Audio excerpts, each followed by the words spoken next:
Bismillahirrahmanirrahim. Assalamualaikum warahmatullahi wabarakatuh. Alhamdulillahilladzi arsala rasulahu bil huda wa dinil haqq yudhhiruhu ala dini kullih walau karihal kafirun walau karihal musyrikun walau karihal munafikun. Asyhadu an la ilaha illallah wa asyhadu anna Muhammadan abduhu wa rasuluhu, amma ba'du.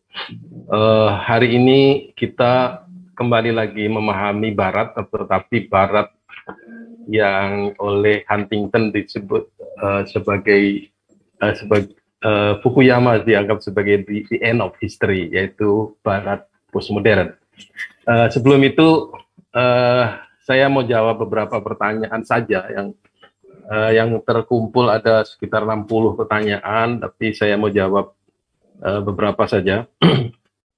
Pertama dari saudara Reza Kusuma, bila ditilik dari pelajaran historis dan tokoh-tokohnya yang merumuskan serta mengkampanyekan sekularisme, nampak sekali bahwa kekafiran dan sekularisasi agak sulit dibedakan. Apakah ini berarti seorang yang kafah dalam sekularisme akan berubah menjadi murtad? Ya, memang di Barat orang yang sekuler itu kemudian menjadi ateis. Kemudian yang kedua mengenai saudara Nyai Rukmanasari, mau bertanya apakah di Indonesia ada orang-orang organisasi sekularisme dan bagaimana agar terhindar dari pandangan sekuler ini, dan juga bagaimana mengetahui orang yang menganut sekularisme ini. Ya, pandangan sekuler ini tidak mudah dideteksi karena orang itu kalau tidak berbicara dia tidak akan ketahuan apakah dia sekuler atau tidak. Intinya adalah tiga itu, bahwa mereka yang mengatakan bahwa tidak ada hubungan antara agama dengan negara itu pasti orang sekuler. Yang mengatakan tidak ada hubungan antara agama dengan ilmu, itu juga sekuler. Yang mengatakan tidak ada hubungannya alam semesta ini dengan Tuhan, nah itu sekuler dan sekaligus bisa menjadi ateis. Kemudian melihat tiga komponen sekularisme bagi saya ngeri. Lalu bagaimana pandangan Prof tentang pernyataan bahwa musuh Pancasila ya agama? Nah, di sini saya kira pandangan sekulernya nampak jelas, tetapi sebenarnya ada satu kesalahan di situ, bahwa Pancasila itu tidak sekuler, bahwa Pancasila itu tidak berhadapan dengan agama, karena di dalamnya itu ada aspek-aspek religiusitas yang luar biasa. Jadi kalau Pancasila dipahami dalam konteks Islam, sila pertama itu sebenarnya adalah tauhid. Nah, sila-sila selanjutnya itu adalah amal-amal soleh yang berkaitan dengan kehidupan sosial.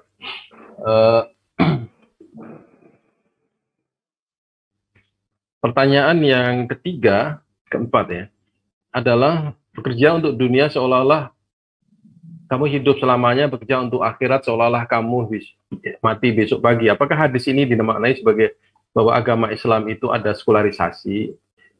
Dari sini nampaknya Anda tidak cermat memahami ya. Kenapa? Ya, kita ketika bekerja di dunia itu ya, kita juga berpikir mengenai akhirat. Ketika bekerja di akhirat, kita berpikir mengenai ketika kita melakukan amal-amal untuk akhirat, kita juga hidup di dalam dunia. Sebenarnya pernyataan bahwa sebuah peringatan bahwa di dalam kehidupan ini ada dua dimensi di situ, yaitu kehidupan dunia dan akhirat. Yang terakhir adalah saudara Andre Fahriza dari UIN Raden Patah Palembang. Jika Barat mendapat pencerahan ilmu dari Islam, mengapa mereka menghapus keilmuan Islam, mengubah menjadikan pandangan mereka itu sebagai penerang atau diakui sebagai pengubah dunia? Apakah mereka ingin menyingkirkan Islam? Ini saya kira logikanya sederhana saja. Barat sebagai peradaban, apapun yang mereka terima dari peradaban lain itu akan dibaratkan. Maka terjadilah apa yang disebut dengan westernisasi. Maka kalau ada orang melakukan atau bangsa melakukan proses westernisasi, tidak salah dong kalau kita juga melakukan islamisasi. Artinya memasukkan elemen Islam ke dalam Barat sehingga Islamnya tidak kelihatan lagi. Kita juga bisa melakukan itu, kita bisa mengambil dan boleh mengambil elemen dari peradaban Barat itu, dan kemudian kita menyaringnya sehingga tidak kelihatan lagi Baratnya di mana gitu ya.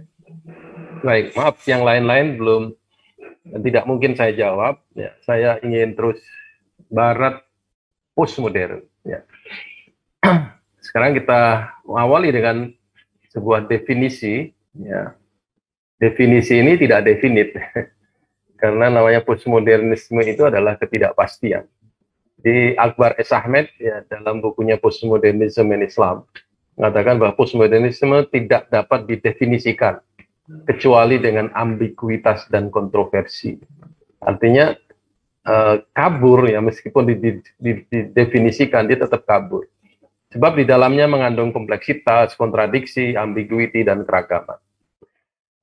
Barry Smart dalam buku Postmodernity dia katakan postmodernitas adalah cara hidup dengan keraguan, ketidakpastian, dan kegalauan.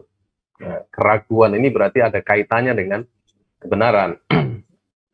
Robert Ripin dalam buku Modernism as Philosophical Problem, dia menyinggung postmodernisme di situ sebagai fase atau era irasionalisme dan kegelisahan dan hilangnya harapan. Biasa ini ya. Matt L. Fashion, postmodernitas adalah suatu periode atau masa kini, suatu gerakan dalam arsitektur dan seni sebagai filsafat dan gaya pemikiran intelektual. Jadi memang ada sentuhan antara filsafat dengan seni di sini. Nanti ada genealoginya saya jelaskan. Jadi dari definisi yang sedikit saja ini saja kita bisa memahami bahwa postmodernisme itu sebenarnya adalah pandangan hidup, ya. Cara pandang, cuma cara pandang yang tidak pasti dan tidak jelas. Gerakan intelektual, ya, gerakan mental atau pola pikir, sikap intelektual masyarakat terhadap berbagai isu. Jadi semua isu dia warnai dengan cara pandang postmodern meskipun dia tidak pasti. Di sini ada lagi satu terjemahan statement yang asli yang tidak saya terjemahkan. The postmodernism is the denial of the very idea of truth, reality, objectivity, reason, or fact. Jadi dia mengingkari kebenaran, realitas, objektivitas, nalar, dan fakta. Nah, it is totally permissive philosophy. Ya apa saja boleh ini bagi orang postmodern. In sum, postmodernism is total repudiation of modernism, an extreme form of relativism. Ya, adalah penolakan total terhadap modernisme dan relativisme dalam bentuk yang paling ekstrim. Ya. Malah dia katakan it is almost an absolute relativism. Relativisme yang sangat absolut. Ini menarik nih. Ini Michael Fackrell, seorang Kristen ya sebenarnya. Dan saya tahu bahwa para penganut Kristen yang masih taat ya itu sangat anti dengan postmodernisme, anti dengan pluralisme. Jadi sebenarnya ini postmodernisme ini nanti akan kita lihat di anti agama sebenarnya. Postmodernism arm us with the method of calling everything into question and promoting cultural agenda. Jadi mempertanyakan segala sesuatu. For some, this past promise great liberation, while for other it seemed to lead despair and nihilism.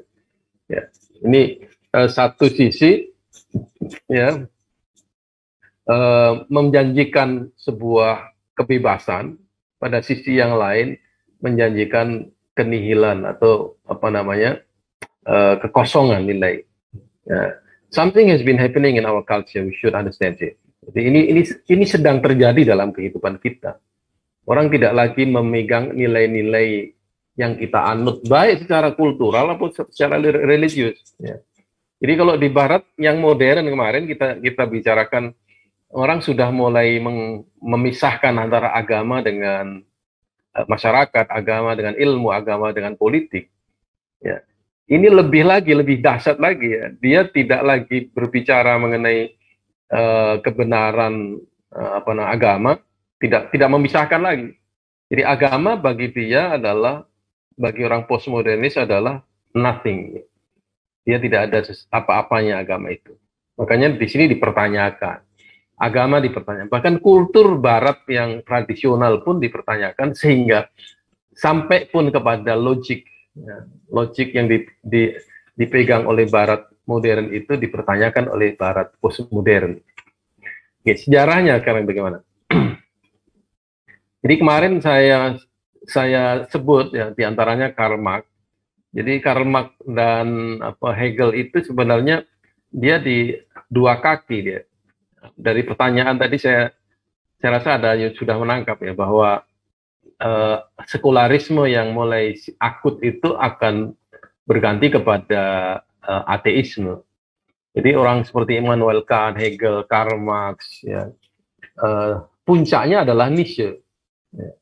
Ini adalah orang-orang yang memulai wacana yang kemudian disebut dengan postmodernisme, meskipun pada abad itu belum ada nama itu. Ya.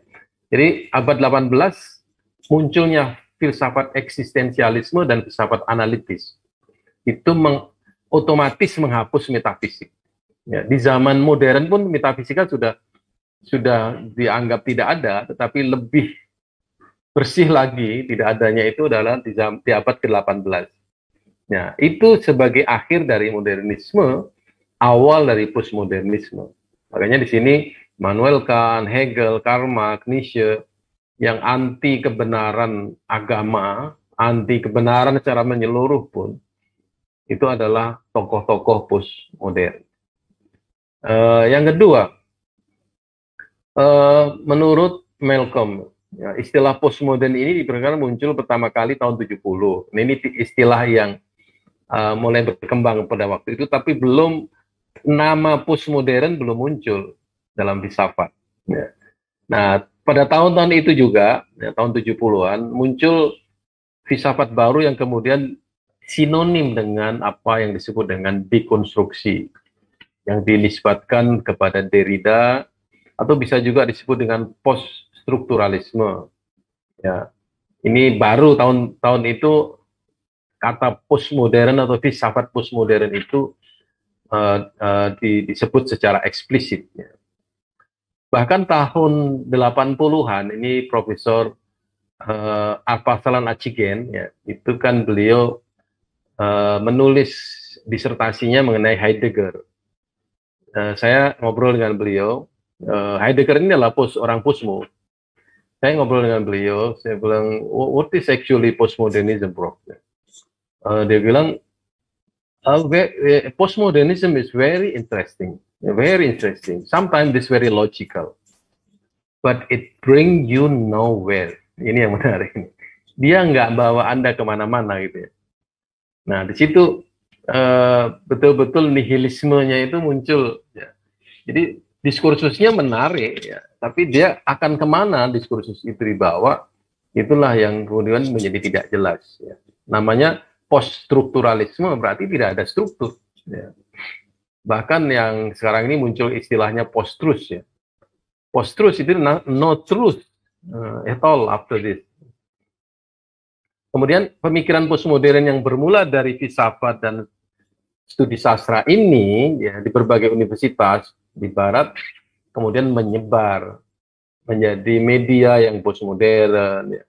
Sistem hukum, sistem pendidikan, kesehatan, agama, industri, hiburan, dunia psikoterapi dan pemerintahan, itu aspek-aspek postmo itu muncul. Ya, seperti dikatakan oleh Akbar S. Ahmed, postmodernisme itu didukung oleh media. Nah, sekarang kalau kita kaitkan bagaimana konsep leadership di dalam postmodernisme.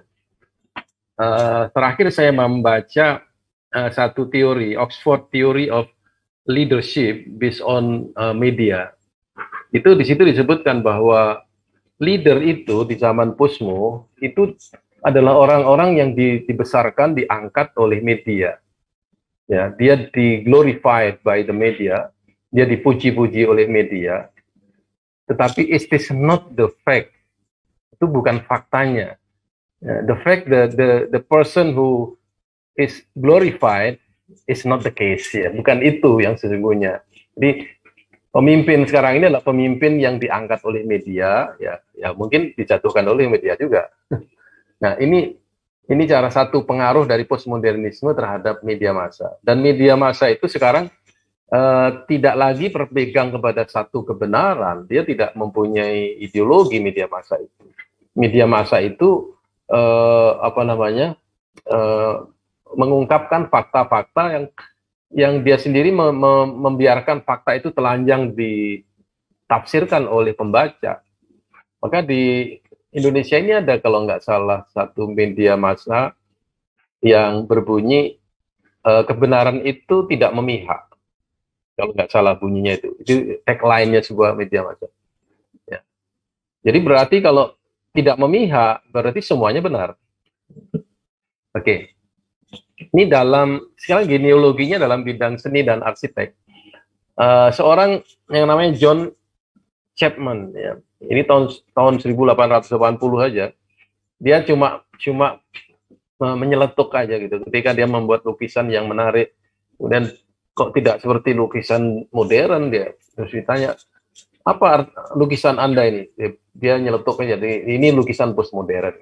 Tapi kemudian tidak menjadi populer kata-kata itu ya, sampai tadi tahun 60, tahun 70. Ya. Kemudian di sini tahun 50-an ya, ada kritik bidang arsitek, kemudian meluas kepada bidang-bidang seni yang lain, dan juga bidang budaya dan bahasa. Nah, ini kritiknya dianggap sebagai kritik postmodern. Tahun 72 ada satu peristiwa arsitektur yang menarik ya. Perumahan Pruitt Igoe di St. Louis, Missouri, Amerika itu dihancurkan. Nah, perumahan elit itu dianggap sebagai sebuah tipe dari arsitektur modern. Maka kemudian para arsitek di sana mengatakan bahwa itu adalah the end of modern architecture, akhir daripada arsitektur modern. Menjadilah kemudian bangunan-bangunan yang dibuat setelah itu adalah arsitektur postmodern. Ini urusannya orang-orang itulah ya, kita tidak tahu seperti apa bentuknya arsitek postmodern itu. Nah, hasil akhir dari perjalanan itu ya secara acak aja kita bilang bahwa hilangnya kepercayaan kepada modernitas. Ya, modernisme itu kan menjunjung tinggi rasionalisme, empirisisme, ya, kemudian metafisika. Nah, di situ tidak ada lagi pemikiran metafisis, tidak ada lagi sesuatu yang bersifat mutlak. Kemudian menolak pandangan bahwa dunia adalah sebuah totalitas yang universal, ya, yang berupa solusi akhir dari jawaban sempurna. Jadi tidak ada universalitas. Kalau universal kan sesuatu yang diterima oleh semua orang dan itu mutlak. Ya. Ini bagi orang posmo tidak ada yang universal. Kemudian di sini yang sebenarnya sering kita dengar dengan narasi besar, narasi kecil. Ya. Itu maksudnya adalah keyakinan asasi atau prinsip universal yang awalnya itu mengandalkan argumentasi rasional, ya, atau disebut dengan narasi besar, ya, itu menjadi keyakinan individu yang semula diyakini secara sosial oleh satu bangsa atau satu suku atau satu kelompok, ya, itu menjadi hilang, ya, berganti dengan keyakinan yang sifatnya individu, ya, ketetapan yang berdasarkan situasi tertentu sehingga menjadi kebenaran yang parsial. Ya, kebenaran itu banyak, jadi parsial, pluralistik, relativistik. Akhirnya apa yang disebut dengan grand narasi tadi itu, atau katakanlah misalnya kalau grand narasi kayak ideologi begitu, itu menjadi individu-individu sekarang. Ya. Jadi menjadi mini naratif. Kebenaran tergantung pada manusianya. Makanya sekarang kalau kita dengar setiap kepala mempunyai pendapatnya masing-masing, gitu ya, maka jangan Anda merasa benar sendiri, itu bahasa Pusmo sebenarnya. Jadi perbedaannya di sini ya, orang modern itu percaya kepada determinasi, jadi ketetapan. Kalau Pusmo tidak mempercayai sesuatu yang determinan. Nah, modernisme ya, menekankan kepada tujuan dan desain, sementara postmodern menekankan kepada kebetulan. Modernisme menjanjikan hierarki, ya, hierarki struktur, sementara postmodernisme menjanjikan anarki. Tidak ada struktur itu. Modernisme menghargai tipe bentuk tertentu, tapi postmodernisme itu menghargai sesuatu yang mutan, yang terus berubah. Modernisme mencari logos atau nalar, the underlying meaning of the universe expressed in language. Artinya makna alam dunia ini yang diekspresikan dalam logika dan bahasa, ya, itu ciri daripada orang-orang modern. Sementara orang postmodern rejecting both the meaning and the word. Dia menolak makna yang disepakati oleh masyarakat atau oleh satu budaya tertentu. Ide dasar modernisme itu kalau saya kaitkan dengan tokoh Nietzsche tadi itu, ya, ide dasarnya adalah relativisme. Ya. Jadi Nietzsche itu memperkenalkan sebuah ide yang gila menurut saya itu. Ya, program penghapusan nilai, dissolution of value, yang disebut dengan nihilisme. Nihil kan artinya tidak ada, ya. Nah, itu nilai tertinggi atau absolut mengalami devaluasi. Devaluasi kan tahu apa namanya? Mengalami penurunan harga gitulah istilahnya. Nah, jadi nilai itu semakin hari semakin dianggap tidak ada atau tidak ada nilainya. Heidegger juga begitu. Nihilisme adalah proses di mana ketika orang mencari, akhirnya tidak ada kebenaran yang tersisa. Bahasanya itu, nothing left. Ya, tidak ada yang tersisa. Berarti kebenaran itu tidak bisa dicari. Kalau dicari pun dia tidak ada lagi. Nah, maka itulah apa yang dicetuskan oleh Nietzsche ini diterima di seluruh Eropa, sehingga menjadi apa yang disebut dengan European nihilism. Ya, nihilisme Eropa. Jadi orang semuanya, ya tentu ada segelintir orang yang masih komit dengan agamanya, ya, seperti orang Katolik misalnya itu.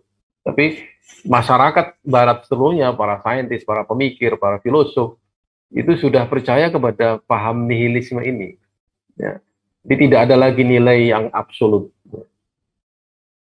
Ini Snyder ini penulis buku postmodernism, ya. Nihilisme adalah cara menentukan kebenaran menjadi nilai, ya. Tapi nilai yang dipenuhi oleh opini manusia. Jadi gini cara triknya itu, ya. Jadi kebenaran ini kan sesuatu yang bisa diterima dengan akal, gitu ya. Ya, Anda menentukan kebenaran itu kalau dalam bahasa modernisme adalah menggunakan logika, menggunakan silogisme atau demonstrasi. Tapi di dalam postmodern, kebenaran itu nilai. Ya. Dia adalah sebuah nilai yang dipercayai oleh orang, dan nilai itu, ya, itu nanti dipengaruhi oleh opini orang. Jadi kebenaran menjadi sebuah opini di sini. Ya. Nah, maka pada ujungnya nihilisme tidak sekedar menghapus nilai, tapi mengubah konsep kebenaran di dalamnya dari sesuatu yang ilahi, nah di situ, atau religius, menjadi opini atau kepercayaan yang sifatnya manusiawi. Jadi agama sudah dianggap menjadi apa? Agama atau kepercayaan teologis itu akhirnya dianggap sebagai sebuah opini individu atau opini pendeta atau opini manusia biasa. Dan opini itu tentu bagi mereka sifatnya manusiawi. Nah, karena dia manusiawi, dia pasti relatif. Gitu. Ya, tentu hal ini akan dianggap oleh orang Barat sangat rasional.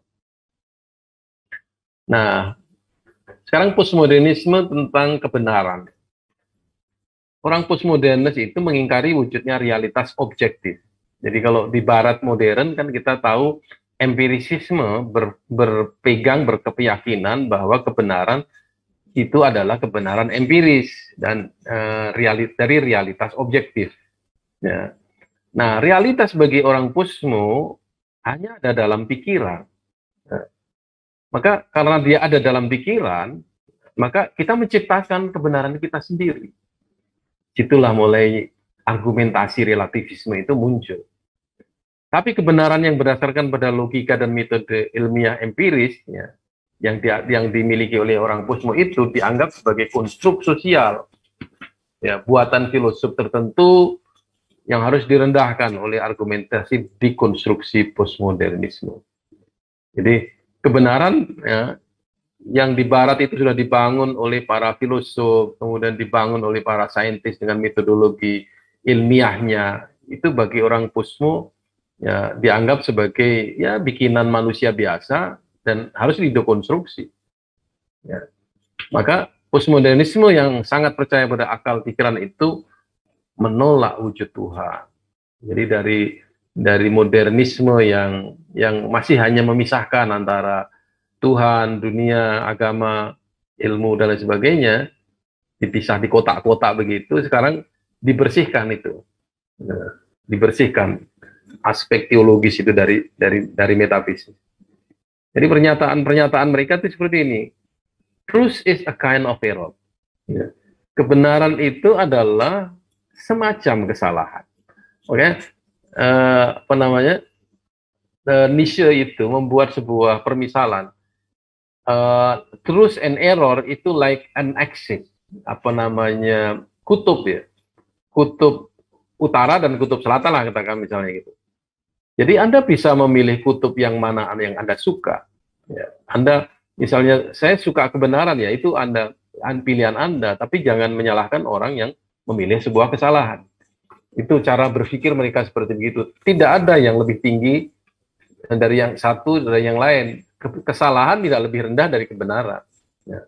Makanya metafisika adalah ilmu yang membahas kesalahan manusia yang fundamental. Ini sindiran yang sangat menyakitkan ini. Seakan-akan itu semua itu kebenaran yang fundamental. Jadi metafisika yang di dalamnya kita berbicara mengenai Tuhan, hari akhir, bagi orang posmo, itu adalah sebuah kesalahan fundamental. Ya luar biasa nih posmo. Ya, Ernest Gellner ini seorang penulis yang sebenarnya dia ingin menulis bersama dengan Akbar S. Ahmed, tapi begitu dia tulis ternyata tidak bisa dijadikan satu buku. Akhirnya Ernest Gellner ini menulis buku sendiri, Akbar S. Ahmed menulis bukunya sendiri. Dia mendefinisikan postmodernisme ya, tampak jelas mendukung paham relativisme. Ya. Kebenaran bagi postmodernis adalah kabur, subjektif, internal. Ya. Oleh sebab itu, mereka tidak bisa menerima ide mengenai kebenaran tunggal, eksklusif, objektif, eksternal, transenden, nggak ada bagi dia. Nah, padahal di sini agama itu, nah, Islam khususnya, kita menerima sebuah keyakinan ada kebenaran tunggal, ya kan? Kebenaran kita itu eksklusif, ya. Lakum dinukum waliyadin, Allahu somad, ya. Kemudian kita juga berpikir objektif, ya, bahwa apa yang ada di luar sana, di luar pikiran kita adalah sesuatu yang bisa kita anggap sebagai sebuah kebenaran. Nah, kita juga menerima realitas transenden, artinya realitas yang ada di luar pikiran kita, ya, yang kita tidak bisa memahami dalam perspektif empirisisme, karena kita memang meyakini adanya itu. Ya. Nah, kata transenden ini ya, sebenarnya kalau dalam Islam, kalau kita kaitkan dengan Al-Quran kan, laisa kamitslihi syai'un, itu Tuhan kita artinya transenden. Tapi kata transenden dalam paham Karl Marx, dalam pemahaman Immanuel Kant, transenden itu adalah sesuatu yang tidak empiris. Saya menulis makalah di Sakova itu, pemahaman Karl Marx on Immanuel Kant on transcendent unity of our perception. Jadi suatu pemahaman tentang realitas tapi hanya dalam pikiran. Oke, Houston Smith ini ya orang posmo ini. Orang posmo, orang pluralis, orang penganut semua agama ini. Dalam pemikiran postmodern tidak ada kebenaran dalam realitas. Bahkan para postmodernis ragu apakah kebenaran itu mempunyai arti. Makna kebenaran dalam pemikiran postmodern itu problematik karena itu ia memerlukan satu evaluasi dan perubahan, sebab kebenaran tidak lagi dianggap absolut. Nah, di situ. Jadi kalau semua dianggap benar, berarti yang mana yang benar-benar bisa kita pegang, itu harus kita curigai dulu yang lain. Ini cara berpikir yang memang sudah nggak bisa kita tiru seperti ini ya. Tidak bisa ini. Ya, kalau logika modern mungkin masih ya bisa kita ikuti ya. Nah, sekarang ada kaitannya dengan hermeneutika. Ya, saya kalau kata hermeneutik ini sebenarnya sudah ada sejak Aristotle, perihermenias ya, hermeneutik atau Hermes. Tapi nggak sama dengan hermeneutika postmodern, ini lain. Karena hermeneutikanya Aristotle itu kemudian berkembang menjadi the philosophy of interpretation di zaman postmodern ini, ya, yang sebenarnya di zaman modern pun sudah menjadi biblical hermeneutik, ya. Itu hermeneutika untuk memahami wahyu Tuhan atau Bible yang tidak jelas, ya. Bagaimana dia diwahyukan, ya. Maka dicari secara hermeneutik. Kemudian dia menjadi the philosophy of interpretation, ya, sekarang ini, ya, menjadi sebuah cara bagaimana menafsirkan sebuah fakta. Maka di sini dalam diskursus para pemikir postmodern, dunia dianggap makna. Nah, di situ. Bahkan segala sesuatu adalah makna. Makna adalah segala sesuatu. Nah, bagaimana memahami makna itu?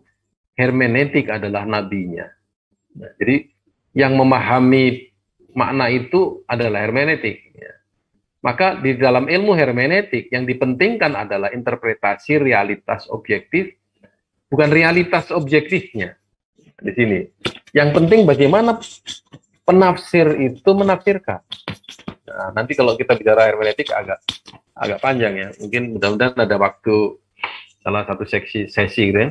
Nah, jadi interpretasi terhadap sebuah fakta atau teks, ya, itu harus mempunyai pendekatan yang berbeda-beda. Jadi hermeneutik itu ada yang psychological hermeneutiknya Schleiermacher, ya, Paul Ricoeur, Gadamer, itu lain-lain ya. Ada historical, ada ontological. Ini kalau diikuti, ya, satu aliran itu tidak bisa bertemu dengan aliran yang lain ketika menginterpretasikan sebuah fakta. Oke. Ya, segala sesuatu adalah teks. Nah, di sini kata teks itu adalah menarik. Ya. Segala sesuatu adalah teks. Ya. Dan materi asal dari teks adalah masyarakat. Atau apapun adalah makna, dan makna harus dikonstruksi. Jadi kalau masyarakat aja dianggap seperti teks, seperti bacaan, kita membaca masyarakat. Nah, cara di dalam masyarakat itu pasti ada makna, ya, makna-makna. Nah, makna itu ya kan ada benar salahnya. Oleh sebab itu makna-makna itu harus dipahami ulang dengan mendekonstruksi. Jadi makna yang selama zaman modern dianggap sebagai sebuah kebenaran itu harus dicurigai. Ya, seperti apa misalnya? Ya, apa yang disebut dengan normal? Normal itu adalah ya sehat. Tapi kemudian sekarang ini yang disebut dengan apa, pernikahan sejenis pun dianggap normal, tapi dulu tidak normal. Ya kayak begitu makna normal. Sekarang kata yang sekarang kita alami adalah kata radikal. Gitu ya. Radikal itu dalam Islam tidak ada. Ya. Dan katakanlah misalnya orang saleh dalam Islam adalah orang yang betul-betul beriman kepada Tuhan secara konsekuen dan konsisten. Nah, itu beriman dirubah menjadi fundamentalis. Di situ ada sebuah proses mendekonstruksi makna dalam Islam, tapi kita nggak sadar bahwa itu sedang di postmoderniskan itu oleh wacana itu. Kata wasatiyah pun sekarang sudah mulai dibaca dengan dan disamakan dengan moderat itu. Maka kebenaran objektif digantikan dengan kebenaran hermeneutik, artinya kebenaran tafsir. ya, di mana pembaca lebih penting dari objek bacaannya. Nah, di situ relativisme itu yang saya sebut di atas tadi, ya.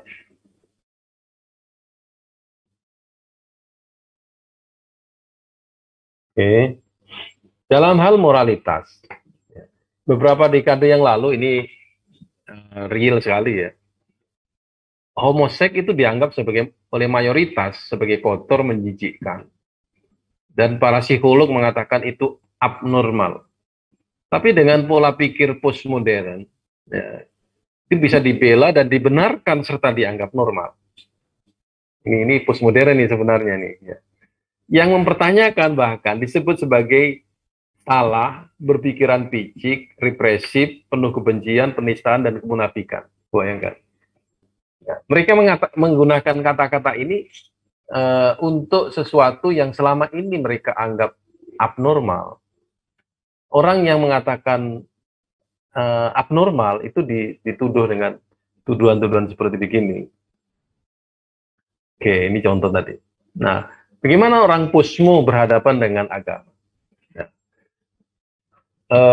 Mereka berhak mendekonstruksi Bible. Di situ dengan hermeneutiknya itu dia mengatakan, sehingga setiap orang berhak mentafsiri sendiri. Karena apa? Tadi kan disebut setiap everything is text, setiap sesuatu adalah teks. Dan setiap orang berhak untuk menginterpretasikan teks itu. Nah, di situ Bible pun dianggap konstruk kultural. Ya, Bible adalah konstruk kultural. Makanya dia bisa diubah oleh siapapun. Maka di sini kita kemudian curiga kalau ada orang Islam yang mengatakan bahwa Al-Quran adalah produk budaya. Quran adalah konstruk sosial. Ini kita mesti curiga. Ya, kenapa? Ya kita sama-sama curiga dong. Orang Pusmu curiga sama kita curiga juga sama orang Pusmu. Ya, kenapa? Ya kalau Al-Quran dianggap sebagai budaya, berarti dia adalah konstruk budaya atau ciptaan budaya masyarakat di situ.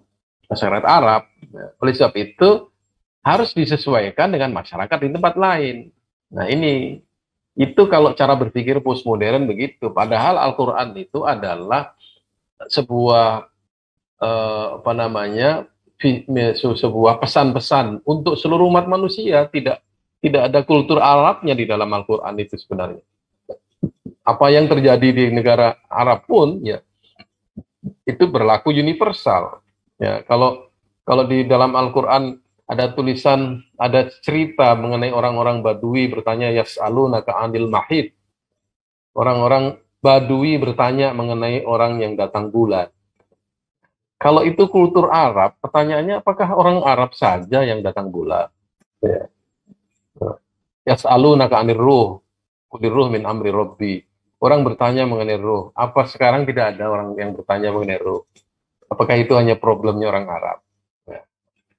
Kedua, dengan dihapuskannya metafisika dan nilai-nilai transendental, Tuhan bukan lagi zat yang maha kuasa. Tuhan digantikan dengan akal kolektif, ya, collective reason, yaitu bahasa bangsa. Tuhan menjadi semangat kebangsaan. Jadi sudah tidak ada Tuhan, Tuhan adalah kita. Gitu ya. Realitas dan kekuasaan absolut, yakni Tuhan, telah diremehkan, digantikan nilai-nilai kemanusiaan. Gitu. Tuhannya postmodern juga begitu. Konsep Tuhan yang kabur itu bertanggung jawab terhadap teisme di Eropa. Ini kata Nietzsche. Tuhan dalam Kristen tidak dapat mendengar. Jika pun dapat, ia tidak tahu bagaimana menolong. Tuhan tidak dapat menjadikan dirinya mudah dimengerti dan ia sendiri juga kabur tentang dirinya dan tentang apa yang ia maksud. Ini tentu yang di arah Nietzsche adalah Tuhan dalam teologi Kristen kan. Ya. Ini sebenarnya terjemahannya aja ya. Segala sesuatu yang besar dan kuat dalam diri manusia telah dipahami sebagai manusia super di luar dirinya. Manusia telah mencilkan dirinya, ia telah memisahkan dua sisi dalam dirinya. Jadi dua, yang satu sangat tidak berguna, lemah, sedang sisi yang lain adalah kuat, mengagumkan. Nah, yang lemah dalam diri manusia itu adalah manusia. Yang kedua, yang sangat kuat itu adalah Tuhan. Jadi Tuhan bagi Kristen itu adalah imajinasi manusia dalam diri manusia dan tidak ada di luar sana. Itu ateisme yang sangat logis ya dalam barat postmodern. Kemudian Martin Heidegger, nih Heidegger yang saya ceritakan disertasinya Profesor Apasaran. Akhir dari pemikiran teologis adalah berhenti berpikir tentang Tuhan sebagai causa sui, atau Tuhan sebagai penyebab, pencipta, menjaga kosmos dan sebagainya. Nah, sebagai gantinya adalah Tuhan yang manusia dapat menari dan melutut di depannya. Inilah Tuhan yang sebenarnya. Dan maksudnya Tuhan yang dia ciptakan, bukan Tuhan yang sangat metafisis ya. Wittgenstein mengaku bahwa ia memahami konsep Tuhan sejauh hal itu menyangkut kesadaran individu tentang dosa, kesalahan, tapi tidak memahami Tuhan sebagai pencipta.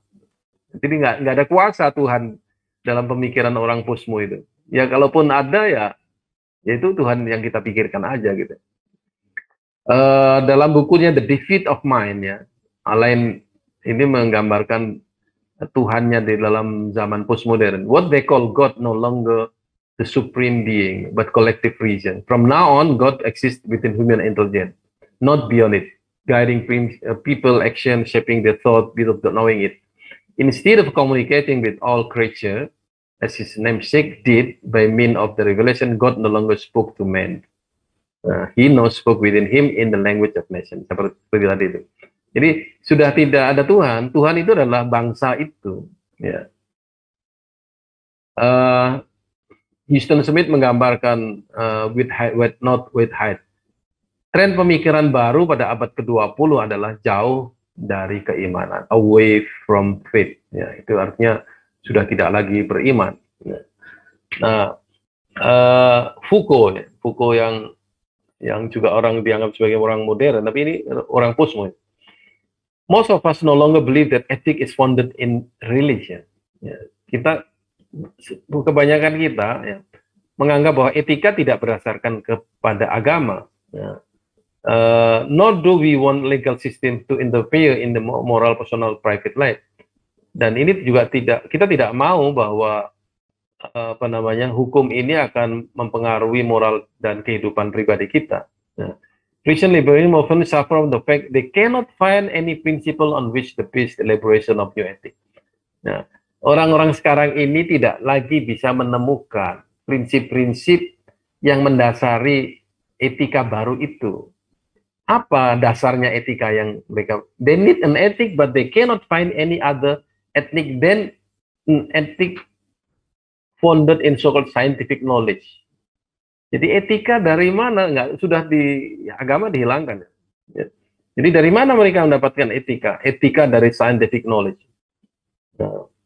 What desire is, what the consciousness, and so on. Jadi Barat sudah kehilangan, agama sudah hilang, kemudian ketika mereka harus berbicara etik, dia akan mencari sesuatu, dan yang ketemu adalah scientific knowledge, padahal scientific knowledge dia tolak. Nah, ini yang menarik adalah kata-kata Norman Malcolm, Wittgenstein, ya, mengutip Wittgenstein. Remember that Christianity is not a matter of saying a lot of prayer. In fact, we told not to do that. Kita tidak perlu banyak berdoa. If you and I are to live religious life, ya, it must not be that we talk a lot about religion. Kalau kamu harus hidup secara religius, jangan banyak bicara agama. But that our manner of life is different. Jadi kita ini kalau mau religius, kehidupan kita harus berbeda daripada orang lain. Maksudnya ini kalau dalam Islam kayaknya amal soleh ini. Nah, it is my belief that only if you try to be helpful to other people, will you in the end of your way to God. Nah, jadi kalau di sini maksudnya kalau kita saling menolong orang lain, itulah jalan Tuhan. Meskipun Anda tidak perlu bicara Tuhan, ini aneh sekali ya. Nah, ini orang ini tidak pernah, ya tentu nggak ngerti Islam. Kalau orang paham Islam, ya tentu dia akan tahu bahwa yang namanya iman itu adalah amal soleh. Ya. Orang akan melihat keimanan dari amal solehnya. Membantu, helping to other people itu only minor part of iman in Islam. Ya. Kemudian we live in different life itu juga sesuatu yang dalam Islam sudah biasa. Nah, iman itu kan dalam Islam itu mengandung keseluruhan aspek kehidupan kita. apapun dalam kehidupan kita ini selalu kita kaitkan dengan keimanan kepada Tuhan. Kelihatannya ini Wittgenstein ini nggak ngerti yang begitu. Akhirnya dia lihat Kristen ini nggak ngerti, nggak mencakup apa namanya hal-hal yang sifatnya duniawi ini. Dia banyak bicara Tuhan memangnya. 10 apa namanya ciri postmodern ini terakhirnya. Postmodern meyakini tidak ada kebenaran yang absolut. Simpulannya, kebenaran itu adalah ilusi palsu yang digunakan untuk orang, khususnya orang kelompok tertentu untuk menguasai orang lain. Nanti curiga ini. Ya. Saya masih ingat ketemu dengan Profesor Abdullah Ahmad An-Naim itu di Jakarta ya. Kelihatannya beliau ini juga agak pusmo gitu. Dia bilang, no ulama, dia bilang. Yeah, no ulama in the world, kata dia. If there is ulama, the ulama will oppress the other ulama. Berarti saya, ya nggak gitu lah, ini terlalu curiga terhadap ulama gitu. Ya. Terus saya tanya, so what, who are you? Dia bilang, are you ulama or not? No, everyone is ulama, dia. Jadi saya agak curiga ini, orang ini agak relativis ini berarti kan. Kedua, kebenaran adalah sama dengan kesalahan. Ini tadi yang di atas saya sebutkan. Alasannya karena fakta itu terlalu terbatas untuk menentukan kebenaran. Fakta yang benar hari ini boleh jadi salah besok. Sama dengan tadi LGBT. Karena fakta itu terbatas, maka logika tradisional dan objektivitas serta metode ilmiah ditolak. Ya. Dan mengutamakan apa? Opini daripada fakta-fakta. Di opini individu di situ menjadi penting. Ciri yang keempat, ya, doktrin utama postmodernisme adalah relativisme. Nah, relativisme berhadapan-hadapan dengan absolutisme agama-agama. Maka postmodernisme mendukung paham pluralisme dan pluralisme agama. Itu akarnya itu nanti, ya ini pengantar ke pemikiran liberalisasi itu ya.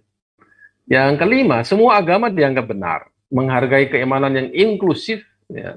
Ya, kalau Anda dengar orang bicara teologi inklusif, nah ini sudah posmo ini. Dan cenderung kepada agama New Age. Agama yang hanya spiritualitas saja, nggak pakai Tuhan. Mereka mengkritik pernyataan eksklusif bahwa Yesus adalah satu-satunya jalan menuju Tuhan. Nah, itu yang mereka tahu, ya, kan Yesus ya. Ya kalau mereka dengar kata-kata inna dina indallahil Islam, dia juga nggak suka itu. Pasti. Karena otoritas tradisional dari agama maupun dari otoritas sekuler dianggap salah dan korup. Ya, postmodernis berupaya menghilangkan kemapanan tradisi. Jadi yang merasa memegang otoritas kebenaran meskipun itu kebenaran yang sifatnya kultural dianggap korup dan salah.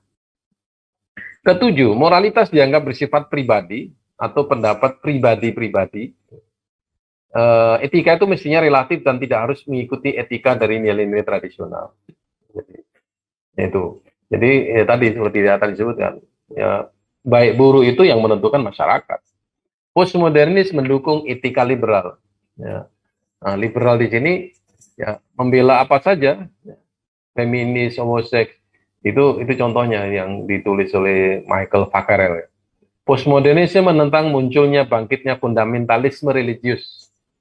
Ethno-religious revivalism. Karena kenapa kok menentang fundamentalisme? Orang fundamentalis itu adalah absolutis. Jadi karena postmodernis itu adalah relativis, maka dia tentang fundamentalisme. Jadi kalau sekarang ini ada orang nggak suka dengan orang-orang yang mempunyai segi roh agama, nah itu dianggap radikal, fundamentalis, berarti dia relativis. Kalau ada yang mengatakan bahwa semua agama itu benar menurut Tuhan, yaitu dia adalah relativis. Itu pernyataan yang menurut saya tidak bisa diverifikasi secara logis.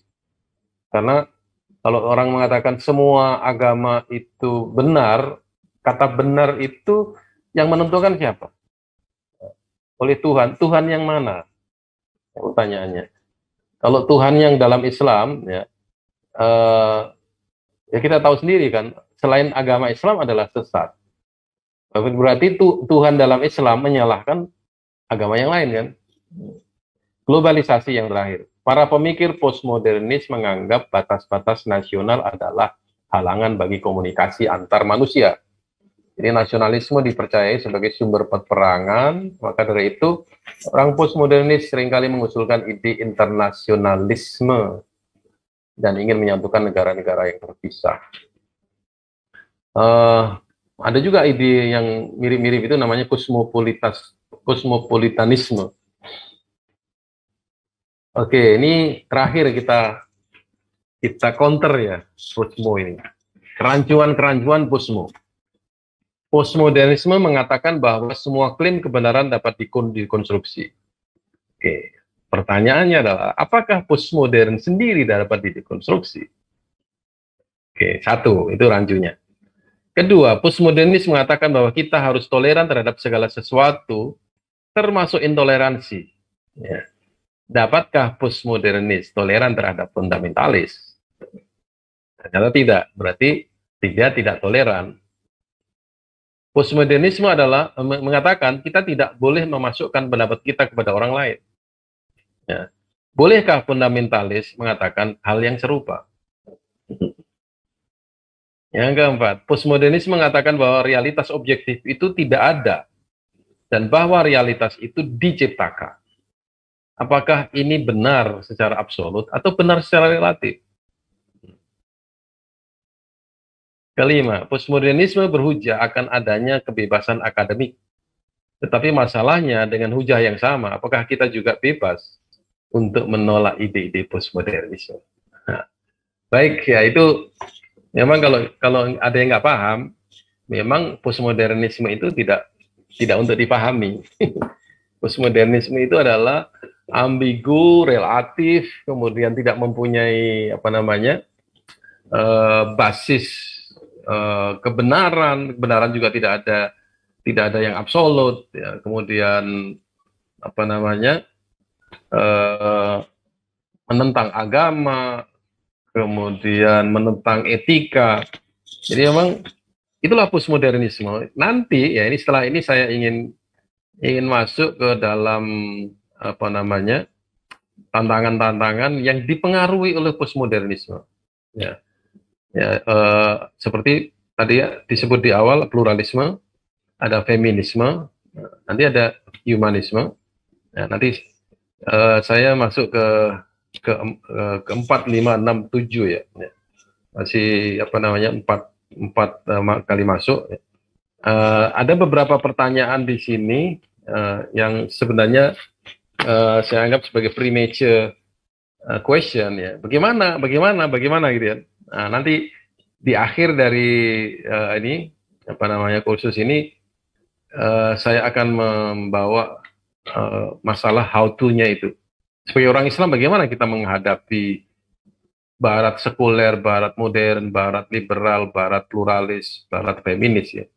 Itu nanti di akhir dari sesi itu adalah solusinya. Makanya kalau ingin bertanya mengenai hal-hal yang berkaitan dengan sesi kita pada hari ini ya. Baik, saya rasa itu Pak Syahran, Pak Habib, bisa saya sampaikan nanti ini. Terima kasih. Wassalamualaikum warahmatullahi wabarakatuh.